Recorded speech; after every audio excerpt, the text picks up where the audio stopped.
Halo teman-teman semua, saya Dewi Nadila dari Prodi Pendidikan Akuntansi semester 5 Fakultas Keguruan dan Ilmu Pendidikan Universitas Muhammadiyah Sumatera Utara.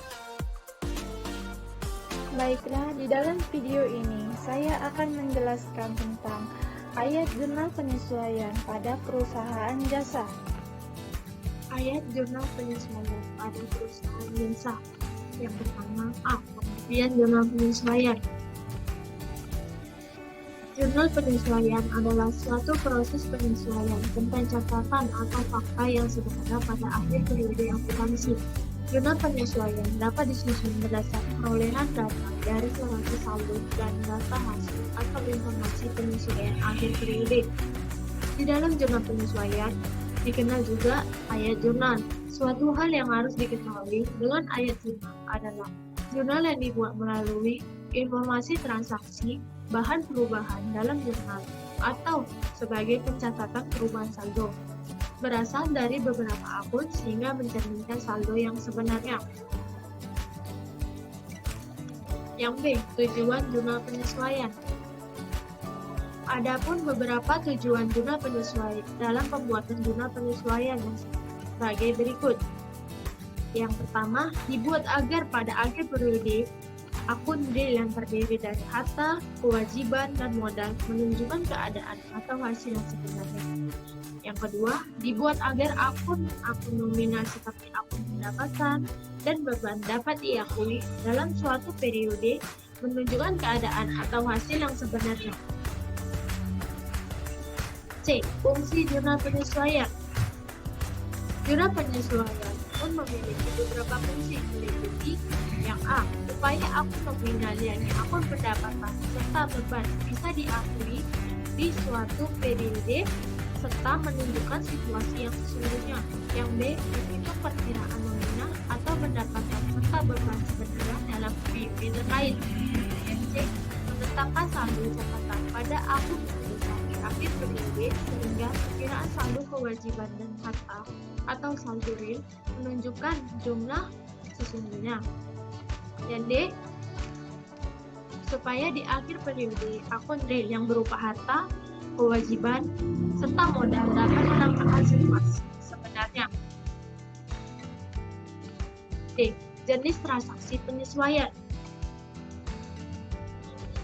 Adapun beberapa jenis transaksi penyesuaian yaitu yang A. Akrual. Akrual terbagi menjadi dua, yaitu biaya yang harus diterima adalah beban atau biaya yang sudah digunakan namun belum dicatat dalam catatan keuangan. Yang kedua, pendapatan yang masih harus diterima adalah pendapatan yang sudah dicatat tapi belum diterima uangnya. Yang B. Pembayaran di muka terbagi menjadi dua, yaitu beban dibayar di muka adalah pembayaran untuk aset yang belum digunakan seperti perlengkapan kantor, sewa uang kantor untuk 3 bulan di awal, dan lain-lain. Yang kedua, pendapatan. Pendapatan diterima di muka dalam adalah penerimaan di awal untuk jasa yang belum dilakukan, dicatat sebagai kewajiban. Contohnya, seperti proyek perusahaan yang sudah dibayar DP di awal. Yang C. Non-tunai. Jurnal penyesuaian untuk mencatat item non-tunai seperti beban penyusutan atau depresiasi, piutang tak tertagih, dan lain-lain. Yang E. Prosedur pembuatan jurnal penyesuaian. Dalam ayat jurnal penyesuaian, ada pun prosedur yang harus dilakukan dalam membuat jurnal penyesuaian, yaitu terdapat ada 7. Yang pertama, biaya dibayar di muka. Dalam setiap akhir periode, pembayaran yang dilakukan di depan atau disesuaikan dengan pemateri. Penyesuaian untuk beban dibayar di muka dapat dicatat sebagai aktiva ataupun sebagai beban. Hal tersebut tergantung pada catatan pada saat penjurnalan. Yang kedua, penghasilan diterima di muka. Dalam setiap akhir periode, pendapatan yang telah diterima di depan atau disesuaikan dengan pengakuannya. Penyesuaian untuk pendapatan diterima di depan dapat dicatat sebagai utang ataupun pendapatan. Yang ketiga, Piutang pendapatan. Yang dimaksud dengan piutang pendapatan adalah pendapatan yang telah dihasilkan tapi belum dicatat di akun pendapatan. Dalam piutang pendapatan disebut juga dengan accrued asset atau accrued asset atau akruan pendapatan. Yang keempat, beban yang masih harus dibayar. Dalam beban yang masih harus dibayar, cara pencatatannya yaitu dengan menuliskan beban gaji di kolom debit dan utang gaji di kolom kredit. Besar keduanya sama besar. Yang kelima, penyusutan aktiva tetap. Cara pencatatan dalam penyusutan aktiva tetap adalah dengan menuliskan biaya penyusutan untuk kolom debit dan akumulasi penyusutan pada kolom kredit. Yang keenam, kerugian piutang. Cara mencatat kerugian piutang yaitu dengan menuliskan kerugian piutang pada kolom debit dan cadangan kerugian piutang pada kolom kredit.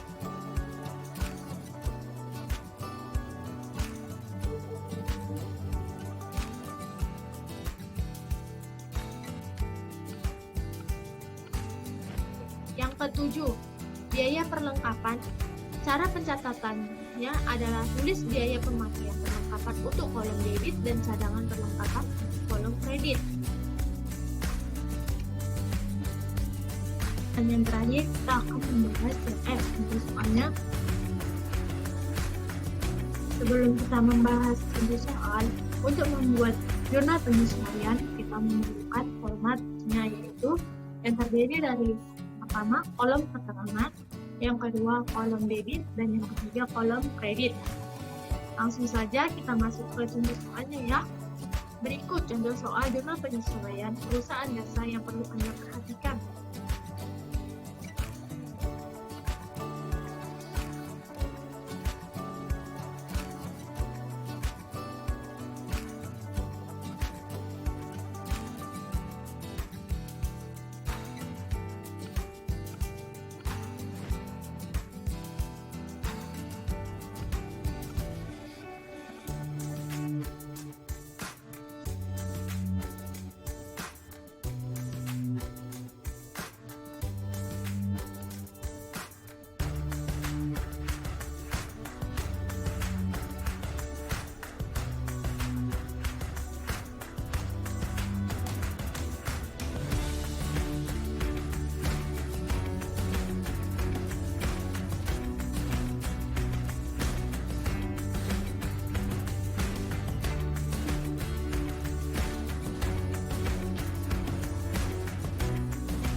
Pada Januari 2019, Tuan Angkutan mendirikan sebuah salon dengan nama tampak cantik dan tampan.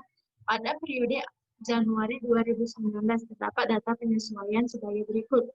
Yang pertama, peralatan yang diperoleh dengan harga 13 juta disesuaikan dengan taksiran umur ekonomi 1 tahun dan nilai residu 1 juta rupiah. Maka jurnal penyesuaiannya, beban penyusutan peralatan sebesar 1 juta rupiah di debit, dan akumulasi penyusutan peralatan 1 juta rupiah di kredit.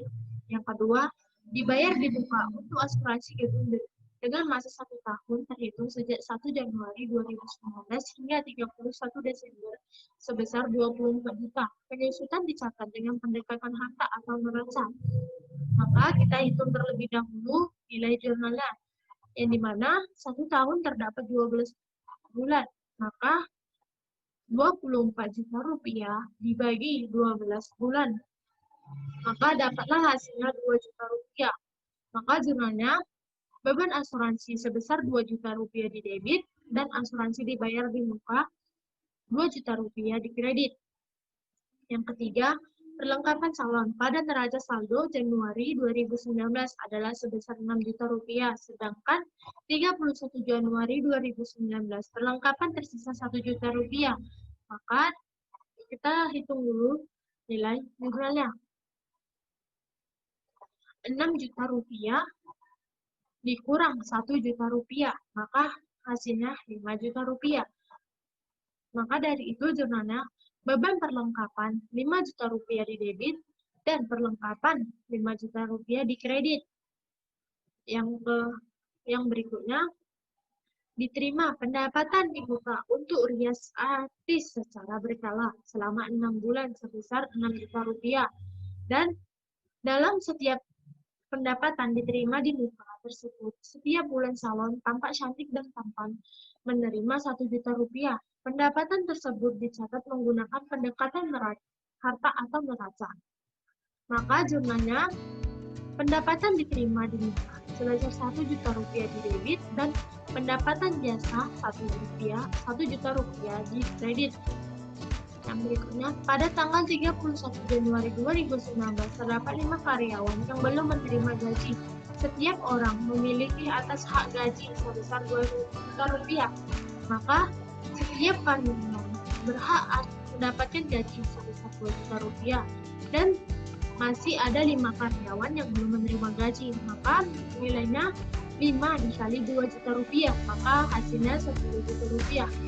Maka jumlahnya beban gaji sebesar 10 juta rupiah di debit dan hutang gaji sebesar 10 juta rupiah di kredit. Yang berikutnya, atas pinjaman uang dari rekan tuan akuntan salon tampak cantik dan tampan, memiliki hutang bunga sebesar Rp500.000 setiap bulannya selama 1 tahun.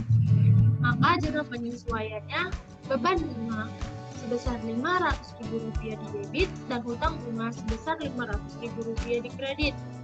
Dan yang terakhir, pada akhir Januari 2019, salon tampak cantik dan tampan belum membayar tagihan listrik dan air sebesar Rp250.000. Maka jurnal penyesuaiannya beban listrik dan air sebesar Rp250.000 di debit dan utang listrik dan air Rp250.000 di kredit. Maka totalnya Rp19.750.000 di debit dan Rp19.750.000 di kredit. Maka hasilnya balance.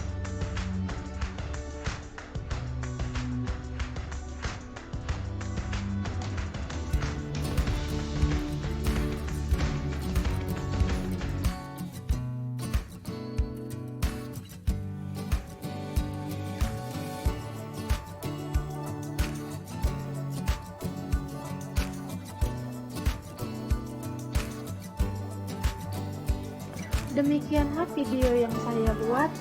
Saya ucapkan terima kasih untuk teman-teman semua yang telah menonton video saya. Lebih dan kurang saya mohon maaf. Semoga video yang saya buat dapat bermanfaat untuk teman-teman semua.